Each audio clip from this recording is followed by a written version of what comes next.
कैसे हैं आप सब। आशा करते हैं अच्छे होंगे और मन लगाकर पढ़ाई कर रहे होंगे। आज की वीडियो संस्कृत साहित्य पर आधारित है। आज पॉइंट बाई बहुत ही इम्पोर्टेंट पॉइंट उठाए जो आप लोगों को पसंद आए तो लाइक सब्सक्राइब जरूर करना। जो भी पॉइंटों से क्वेश्चन बनते हैं तो वो एक ही वीडियो में कवर हो जाएंगे। तो क्वेश्चनों की शुरुआत करते हैं। महाकाव्य कैसा होना चाहिए? महाकाव्य किसे बोला जाता है, वो कैसा होना चाहिए? तो एक महाकाव्य में चतुर्वर्ग धर्म मोक्ष अर्थ काम का वर्णन होने के साथ साथ प्राप्त भी हो तो ऐसे काव्य को महाकाव्य कहा जाता है। महाकाव्य के प्रारंभ होना चाहिए। महाकाव्य का प्रारंभ किससे होना चाहिए? प्रारंभ देवादि को नमस्कार आशीर्वाद दया या वस्तु निर्देश से होना चाहिए। अब यहाँ से कालिदास से संबंधित तथ्य उठाएं। कालिदास किस संप्रदायवादी थे? तो कालिदास अद्वैतवादी थे। कालिदास ने अस्थि से किस ग्रंथ की रचना की है? तो ये सवाल अक्सर पूछा जाता है परीक्षा में। तो इन्होंने जो 3 शब्दों से रचनाएं की हैं तो उन तीनों का वर्णन है। इन्होंने अस्थि से कुमार संभव की रचना की है।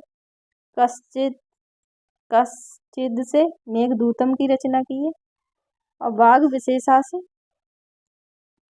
रघुवंशम की रचना की है। तो ये पॉइंट बहुत ही इम्पोर्टेंट है। वाग विशेषा से रघुवंश की रचना की है और ये तो परीक्षा में अक्सर पूछा जाता है कि अस्थि से किसकी रचना हुई है। तो परीक्षा की दृष्टि से सारे पॉइंट उठाएं।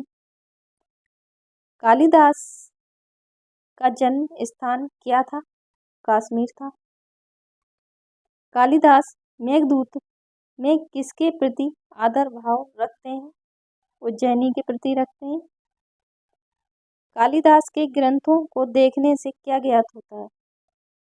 जन्मना ये ब्राह्मण और रौग थे।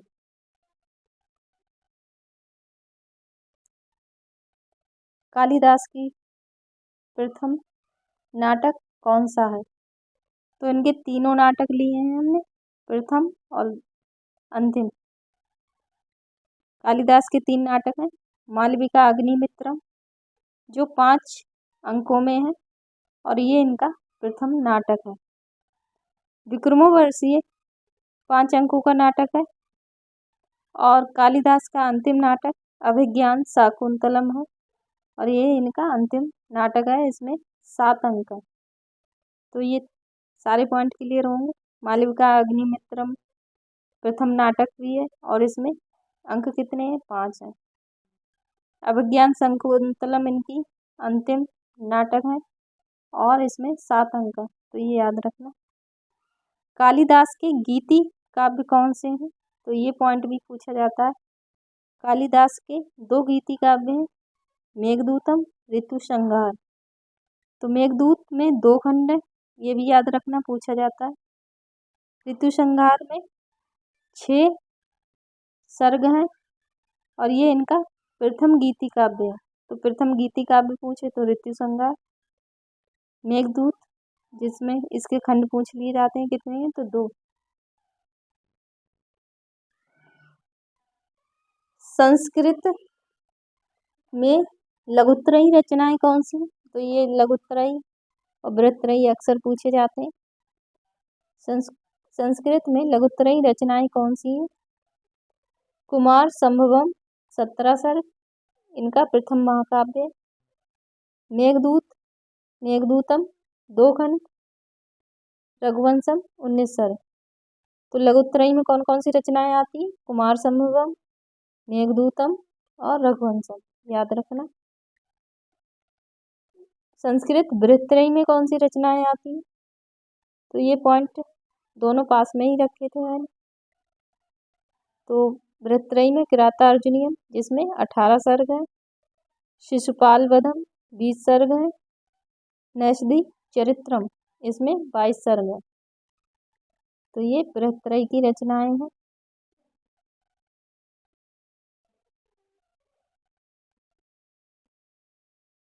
कालिदास किस शैली के कवि थे?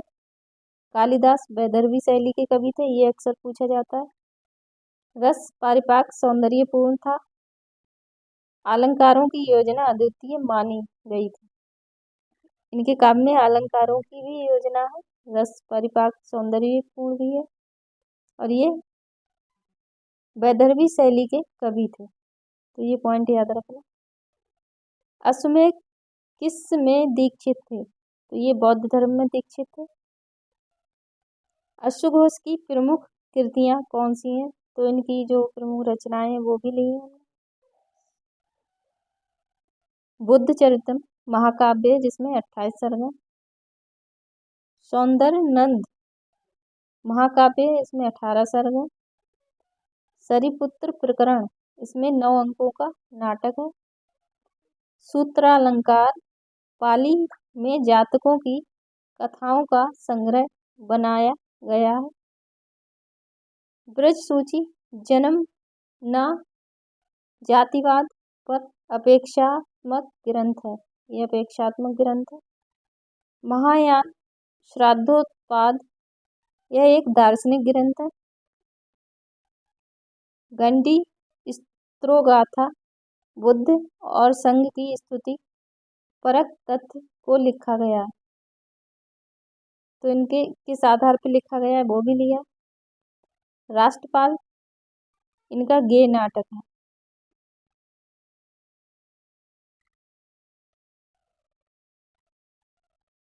अभिज्ञान शाकुंतलम की कथा कहाँ से ली गई है? तो ये अक्सर परीक्षा में पूछा जाता है। ये अभिज्ञान शाकुंतलम की कथा कहाँ से ली गई है? तो महाभारत के आदि पर्व से ली गई है। तो ये पॉइंट याद रखना। भारवी कहाँ के रहने वाले थे? भारवी दक्षिण भारत के थे। भारवी क्या थे? भारवी शैव थे, और कालिदास भी शैव थे, याद रखना। भारवी का उपनाम क्या था? आतपत्र भारवी था। भारवी का उपनाम क्या था? आतपत्र भारवी। भारवी का समय क्या ठहरता है? पंचशती का मध्यकाल।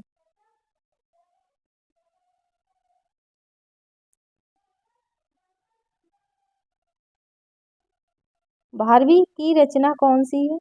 किराता अर्जुनीयम है। किराता अर्जुनीयम में कितने सर्ग हैं? 18 सर्ग हैं। किराता अर्जुनीयम में प्रधान रस कौन सा है? वीर रस है। किराता अर्जुनीयम से जितने भी पॉइंट पूछे जाते हैं वो सारे लिए हैं। किराता अर्जुनीयम महाभारत के किस पर्व से लिया गया? महाभारत के वन पर्व के कैरात आख्यान से पूछा गया है, लिया गया है। तो ये पॉइंट याद रखना। ये सारे पॉइंट बहुत ही इम्पोर्टेंट है। किराता अर्जुनीयम महाभारत के किस पर्व से लिया गया? तो वन पर्व से लिया गया। और ये कभी आख्यान भी पूछ लिया जाता है तो वो भी दिया, कैरात आख्यान से लिया गया। किराता अर्जुनीयम आरंभ व अंत किस सर्ग से होता है? तो ये भी पॉइंट अक्सर पूछा जाता है परीक्षा में। किराता अर्जुनीयम का आरंभ श्री से होता है और सर्गांत लक्ष्मी शब्द से होता है।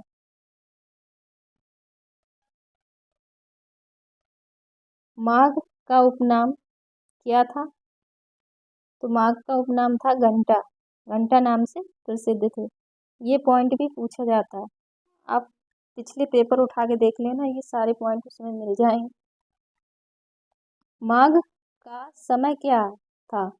7वीं शताब्दी के उत्तरार्ध माना जाता है। ये उत्तरार्ध थोड़ा टाइपिंग मिस्टेक है, आप शुद्ध कर लेना। माघ की एकमात्र महाकाव्य कौन सा है? माघ का एकमात्र महाकाव्य कौन सा है? शिशुपाल बधम। शिशुपाल बध, बधम बोलो या बध। शिशुपाल बधम महाभारत के किस पर्व से लिया गया? ये भी पॉइंट अक्सर पूछा जाता है। तो सभा पर्व से लिया गया। शिशुपाल बधम में कितने सर्ग व श्लोक हैं? तो शिशुपाल बधम के सर्ग अक्सर पूछे जाते हैं। तो इसमें 20 सर्ग हैं और 1650 श्लोक हैं। शिशुपाल बधम में किस रस की प्रधानता है? तो इसमें वीर रस की प्रधानता है। माघ क्या थे? माघ वैष्णव थे। कालिदास भैरवी क्या है? शैव थे और माघ वैष्णव थे। शिशुपाल बधम का प्रारंभ व सर्गांत किससे होता है? तो ये पॉइंट भी अक्सर परीक्षा में अगर आप लोगों ने दी हो तो क्वेश्चन देखे होंगे। प्रारंभ श्री शब्द से होता है और इसका सर्गांत श्री शब्द से होता है। माघ को क्या कहा जाता है? माघे संति त्रियो गुणः। माघ माघ को क्या कहा जाता है? माघे संति त्रियो गुणः।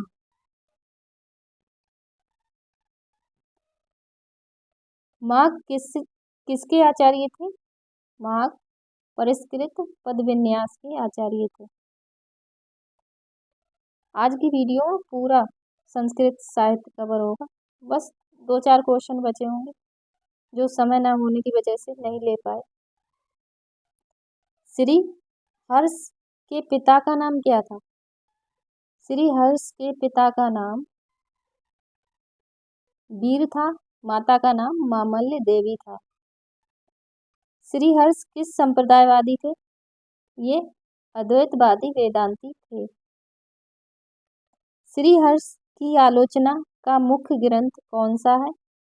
उदयन का मौलिक ग्रंथ न्याय कुशांजलि था। श्री हर्ष की रचनाएं, यहाँ पे श्री हर्ष की कुछ रचनाएं ली। स्थैर्य विचारण प्रकरण, विजय प्रशस्ति, खंडन खंड खाद, गोडो विफल।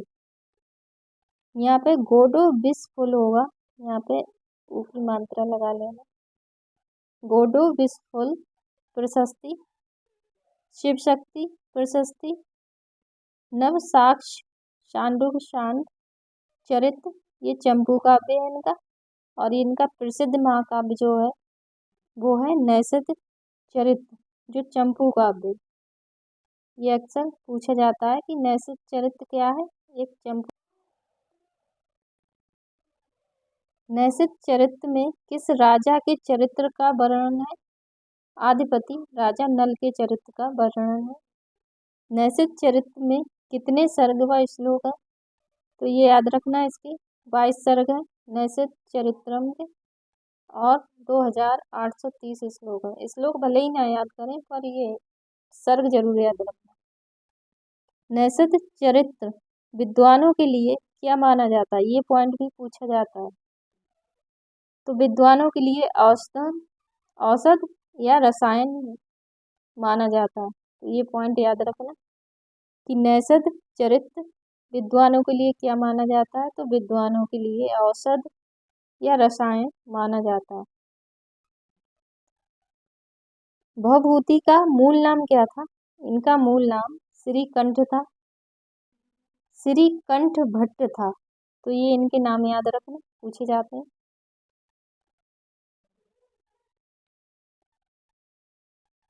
भवभूति के पिता का नाम क्या था? तो इनके पितामह का नाम भट्ट गोपाल और पिता का नाम नीलकंठ था, जो अक्सर पूछा जाता है। भवभूति ने अपने गुरु का नाम क्या बताया है? ज्ञान विधि बताया है। भवभूति किसके विशेषज्ञ थे? तो ये विविध शास्त्रों के विशेषज्ञ थे। दार्शनिकों की गोष्ठी में भवभूति किस नाम से प्रसिद्ध थे? तो उम्बेक नाम से प्रसिद्ध थे। ये नाम भी इनके याद रखना। यहाँ पे भवभूति की रचनाएं, तो इनकी बहुत ही इम्पोर्टेंट रचनाएं हैं। मालती माधव, जिसमें 10 अंक हैं और ये इनका प्रथम नाटक है, ये पॉइंट याद रखना। महावीर चरित्र में कितने अंक हैं? 7 अंक हैं। उत्तर रामचरित्र में कितने अंक हैं? 7 अंक हैं। तो ये बहुत ही इम्पोर्टेंट पॉइंट है। मालती माधव किस रस की प्रधानता है? मालती माधव में किस रस की प्रधानता है? श्रृंगार रस की प्रधानता है। मालती माधव में कौन सी रीति अपनाई गई है? तो गौड़ी रीति अपनाई गई है। उत्तर रामचरित्र कौन सी रीति में लिखा गया है? गौड़ी और वैदर्भी रीति का मणिकांचन संयोग है। किसमें संयोग है? उत्तर रामचरित में। महावीर चरित्र में किस रस की प्रधानता? वीर रस की है। भवभूति का सर्वोत्कृष्ट नाटक कौन सा है?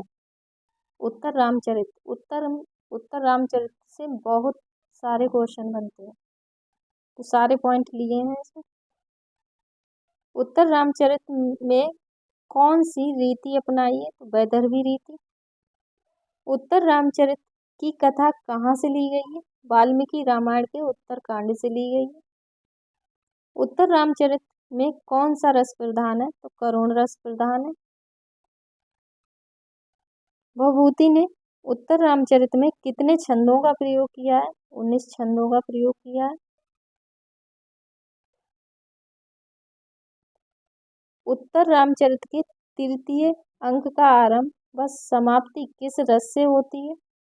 तो आरंभ इसका करुण रसा से होता है और समाप्ति एको रसा करुणा एवं। तो ये इनके पॉइंट याद रखना।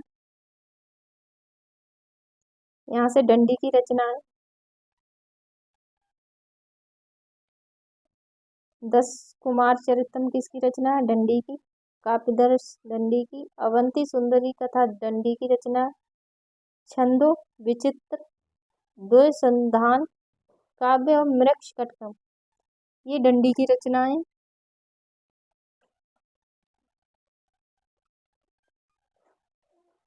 और मृक्ष कटकम डंडी से अलावा शूद्रक की रचनाएं हैं। शूद्रक की रचनाएं ये भी याद रखना। 10 कुमार चरित्र किसकी कृति है? डंडी की है। 10 कुमार चरित्र में कितने उच्छ्वास है? 8 उच्छ्वास है। मृक्ष कटकम की रचना किसने की थी? शूद्रक और डंडी दोनों ने की थी। तो याद रखना कि मृक्ष कटकम अक्सर शूद्रक की रचना बताई जाती है, पर इसमें कुछ भाग डंडी ने भी लिखा था, तो ये दोनों की है। डंडी किस शैली के जन्मदाता? परिष्कृत गद्य शैली के जन्मदाता। डंडी किस शैली के कवि थे? वैदर्भी शैली के कवि थे। डंडी की भाषा में कौन सा गुण है? तो डंडी की भाषा में प्रसाद और माधुर्य दंडिन पद लालित्यम का गुण मिलता है। कालिदास के पूर्व कौन सा कवि ठहरता है? तो ये पॉइंट भी पूछा गया है, आप देख लेना परीक्षित सेट उठा के। तो कालिदास के पूर्व कौन ठहरते हैं? भास। भास उच्च कोटि के विद्वान तथा संवाद तत्व विशेषज्ञ मर्मज्ञ थे। ये पॉइंट भी याद रखना। भास द्वारा रचित, यहाँ पे रचित होना है, कितने नाटक उपलब्ध हैं? तो भास के कितने नाटक हैं? 13 नाटक हैं। यहाँ पे भास की कुछ प्रमुख रचनाएं भी ली है। प्रतिज्ञा योग धरायण 4 अंकों की रचना है।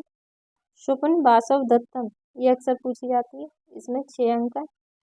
उर्भंग दूत वाक्य दूत घटो घट यहाँ पे आधा ताव होना चाहिए, ये शुद्ध कर लेना। दूत घटोत कट तो ये आधा ता यहाँ पे कर लेना, टा बना हुआ है। कर्णभार मध्यम व्यायोग पंचरात्रम जिसमें 3 अंक है। बाल चरित्र होना चाहिए यहाँ पे, बाल चरित्र जिसमें 5 अंक है।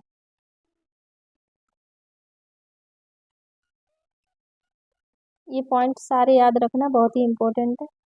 जयदेव ने भास को क्या माना? कविता कामिनी का हास माना। ये पॉइंट पूछा जाता है, कविता कामिनी का हास किसे माना है और किसने माना है? तो जयदेव ने माना है किसको? भास को। रामायण कथा मूलक नाटक कौन कौन से हैं? रामायण कथा मूलक नाटक 2 हैं। प्रतिमानक नाटक 7 अंकों का, अभिषेक नाटक कल्पना मूलक नाटक कौन से हैं? अभिमारक 6 अंकों का है। चारुदत्त 4 अंकों का है, जो अधूरा नाटक है। भास के सभी नाटक किससे प्रारंभ होते हैं? तो सूत्रधार से। राजशेखर कैसे कवि थे? उदार शैव थे। राजशेखर कैसे कवि हैं? उदार शैव। बाल रामायण में राजशेखर अपने आप को किसका अवतार मानते हैं? तो बाल रामायण इनका बहुत इम्पोर्टेंट है, जो पूछा जाता है। तो ये अपने आप को किसका अवतार मानते हैं? भर्तहरि और भभूति का अवतार मानते हैं। कौन मानते हैं? राजशेखर। राजशेखर के कितने नाटक हैं? 4 नाटक हैं। काव्य मीमांसा कैसा ग्रंथ है? तो काव्य मीमांसा कैसा ग्रंथ है? काव्य शास्त्रीय ग्रंथ है। इसमें 18 सर्ग है। इसे एक अपूर्ण रचना माना जाता है। तो आज की वीडियो में इतने ही पॉइंट्स थे। तो आज की वीडियो के पॉइंट्स कैसे लगे? लगभग आपका संस्कृत साहित्य पूरा कवर हो गया। अगर पसंद आए तो लाइक सब्सक्राइब जरूर करना। Thank you.